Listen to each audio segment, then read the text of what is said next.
Welcome back to अभ्यास school classes. Sequence में एक हमारे पास टॉपिक है सब सीक्वेंस का। तो ये टॉपिक भी इक्वली इम्पॉर्टेंट है। बेसिकली हम इस वीडियो में सब सीक्वेंस की डेफिनेशन और इसके कुछ प्रॉपर्टीज को पढ़ेंगे। इस टॉपिक से आपके पास दो थ्योरम्स है। क्या है? दो इम्पॉर्टेंट थ्योरम्स है जो आपसे पूछी जाती है। थ्योरम्स के हम स्टेटमेंट समझेंगे इस वीडियो में, तो क्योंकि इस वीडियो में हम सिर्फ टॉपिक पूरा कॉन्सेप्ट समझेंगे इजी लैंग्वेज में। मैं थ्योरम्स को इंक्लूड करके इसे और ज़्यादा कॉम्प्लेक्स नहीं बनाना चाहूँगा। मोर ओवर, अगर आप ऑफलाइन या ऑनलाइन क्लासेस ज्वाइन करना चाहते हो चंडीगढ़ में या पंचकुला में, तो आप कांटेक्ट कर सकते हो इस नंबर के ऊपर। ठीक है, शुरू करते हैं हम सब सीक्वेंस का टॉपिक। तो सब सीक्वेंस का टॉपिक कैसे वर्क करेगा? हमारे पास सेट था तो हमारे पास सबसेट आया। सबसेट का मतलब क्या होता है कि सेट का ही एक छोटा हिस्सा है। तो सब सीक्वेंस का मतलब भी क्या होगा? सब सीक्वेंस का मतलब भी क्या होगा कि ये भी हमारे पास एक सीक्वेंस का ही एक छोटा हिस्सा है। ठीक है, जैसे अगर अपने पास मेन सीक्वेंस ए एन है, तो मान लो मैंने सारे के सारे इवन नंबर्स ले लिए, तो ये सब सीक्वेंस बन जाएगा। ये क्या बन जाएगा? सब सीक्वेंस बन जाएगा ए एन का। अगर मान लो मैंने सारे के सारे ऑड नंबर्स ले लिए, तो ये भी क्या बन जाएगा? ये भी सब सीक्वेंस बनेगा गिवन सीक्वेंस का। अगर मान लो मैंने 3 के मल्टीपल्स ले लिए सारे, तो ये भी क्या बनेगा? ये भी सब सीक्वेंस बनेगा। एग्जाम्पल की हेल्प से समझते हैं। ए एन, मान लो मेरे पास क्या आ गया, मान लो 1/n ले लेते हैं। ठीक है, 1/n ले लेते हैं। तो ए एन को अगर मैं प्रॉपरली लिखूं तो मेरे पास कैसा आएगा? 1, 1/2, 1/3, 1/4, 1/5, 1/6 अप टू सो ऑन। ये चलता जाएगा। ये खुद में तो सब सीक्वेंस बन ही जाएगा, उसमें तो कोई इशू है ही नहीं है।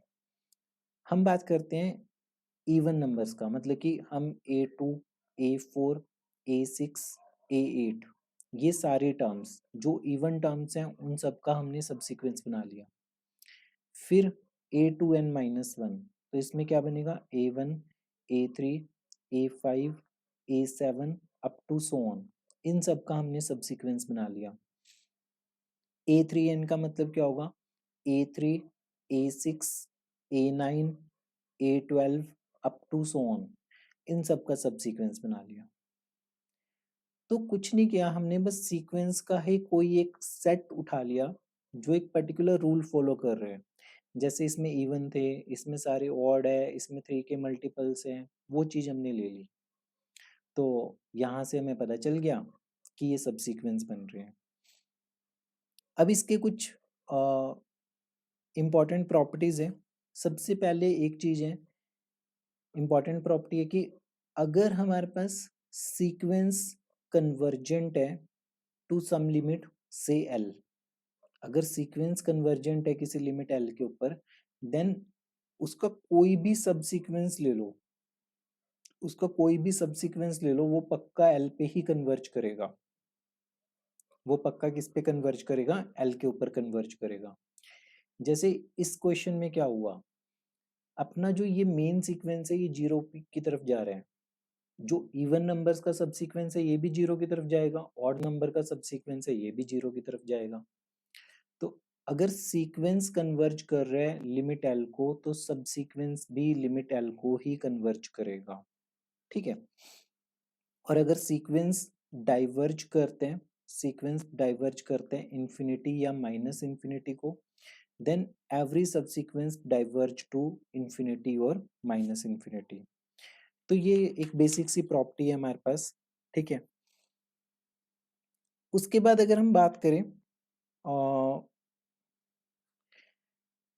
कि अगर सब सीक्वेंस हमारे पास दो अलग अलग लिमिट्स को कन्वर्ज करते हैं। मान लेते हैं कि हमारे पास ना दो सब सीक्वेंस है, दे कन्वर्ज टू डिफरेंट लिमिट्स, वो अलग अलग लिमिट्स पे कन्वर्ज करते हैं।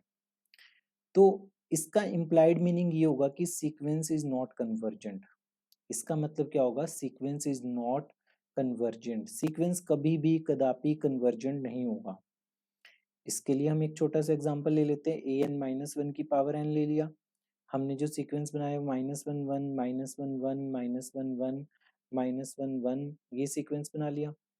अब इसमें जितने भी इवन नंबर्स है उसका हमने क्या किया, वो सारे के सारे अपने पास वन वन वन आ गया, तो ये वन पे कन्वर्ज कर रहे हैं।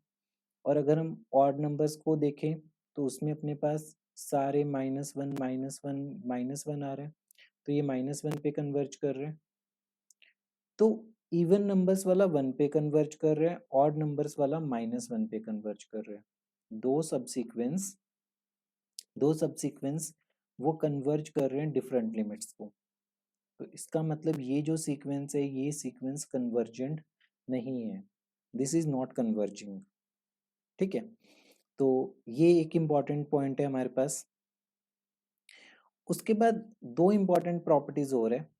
पहली प्रॉपर्टी है हमारे पास कि एवरी सीक्वेंस, कोई भी सीक्वेंस आप देख लो, कोई भी sequence, any sequence, every sequence contains a monotonic subsequence, contains a monotonic subsequence। Her sequence में एक मोनोटोनिक सबसीक्वेंस छिपा हुआ है। Every sequence contains a monotonic subsequence. MCQs में ये स्टेटमेंट बहुत पूछी जाती है, ठीक है, कि सीक्वेंस के अंदर आप डेफिनेटली निकाल ही लोगे, जैसे भी करो मोनोटोनिक सबसीक्वेंस निकाल ही लोगे। और एक और थ्योरम है, उस वाइन नाम से पूछी जाती है, वो बोल्ज़ैनो-वीयरस्ट्रॉस थ्योरम, बोल्ज़ैनो-वीयरस्ट्रॉस थ्योरम है ये हमारे पास। तो इस थ्योरम की स्टेटमेंट क्या बोलती है कि every bounded sequence, every bounded sequence, कोई भी बाउंडेड सीक्वेंस जो है that contains a convergent sequence, that contains a convergent subsequence, उसमें अपने पास क्या होगा, एक कन्वर्जेंट सबसीक्वेंस पक्का होगा। Every bounded sequence contains a convergent subsequence. देखो दोनों को देखो एक बार, हम सिर्फ सीक्वेंस की बात कर रहे हैं, कोई भी सीक्वेंस लेते हैं तो इसमें अपने पास क्या होगा, मोनोटोनिक सबसीक्वेंस होगा। अगर मैंने सीक्वेंस को बाउंडेड सीक्वेंस बना दिया, अगर बाउंडेड सीक्वेंस बना दिया तो इसका मतलब क्या होगा, इसका मतलब कन्वर्जेंट सबसीक्वेंस होगा, कन्वर्जेंट सबसीक्वेंस। बस ये दो स्टेटमेंट्स हैं और ये दोनों बड़ी इंपॉर्टेंट स्टेटमेंट्स हैं हमारे पास। सबसीक्वेंस के एज सच बहुत ज़्यादा एग्जांपल्स नहीं होते, सबसीक्वेंस से रिलेटेड यही कॉन्सेप्ट्स होते हैं कि मेन सीक्वेंस का ही छोटे छोटे हिस्से होते हैं, ठीक है। अगर सब सीक्वेंस सारे के सारे एक सेम लिमिट पे जा रहे हैं तो मेन सीक्वेंस भी सेम लिमिट पे जाते हैं, ठीक है। अगर सीक्वेंस कन्वर्ज करेगा एल को तो हर सब सीक्वेंस भी एल पे कन्वर्ज करेगा। दो सब सीक्वेंस अगर अलग अलग लिमिट्स पे कन्वर्ज कर रहे हैं तो सीक्वेंस कन्वर्जेंट नहीं होगा। एग्जाम्पल है हमारे पास ये वाला, इसमें दो सब सीक्वेंस थे, एक सब सीक्वेंस इवन नंबर्स का वन को अप्रोच कर रहे हैं, ऑड नंबर्स का सीक्वेंस माइनस वन को अप्रोच कर रहे हैं, और इसका मतलब है कि ये जो गिवन सीक्वेंस है कन्वर्जेंट नहीं है। फिर हमें बोला जा रहा है कि हर सीक्वेंस में मोनोटोनिक सब सीक्वेंस पक्का होते हैं और हर बाउंडेड सीक्वेंस में कन्वर्जेंट सब सीक्वेंस पक्का होते हैं। हर बाउंडेड सीक्वेंस में क्या होते हैं, कन्वर्जेंट सब सीक्वेंस। सीक्वेंस चैप्टर में लास्ट टॉपिक हमारे पास बचता है कॉशी सीक्वेंस। कॉशी सीक्वेंस की डेफिनेशन आपको क्लियर होनी चाहिए, ठीक है, ये डिस्कस करेंगे हम अपनी अगली वीडियो में। टिल देन पढ़ते रहिए, प्रैक्टिस करते रहिए अभ्यास की क्लासेस के साथ। कोई भी डाउट आता है आपको, क्लासेस ज्वाइन करना चाहते हो, और मैं इंश्योर करता हूँ आपको कि बहुत फ़ायदा होने वाला है आपको क्लासेस ज्वाइन करके, ठीक है। चाहे वो ऑफलाइन चाहे वो ऑनलाइन, बहुत कुछ आपको सीखने को मिलेगा। तो ज्वाइन कर सकते हो आप, कांटेक्ट कर सकते हो इस नंबर के ऊपर।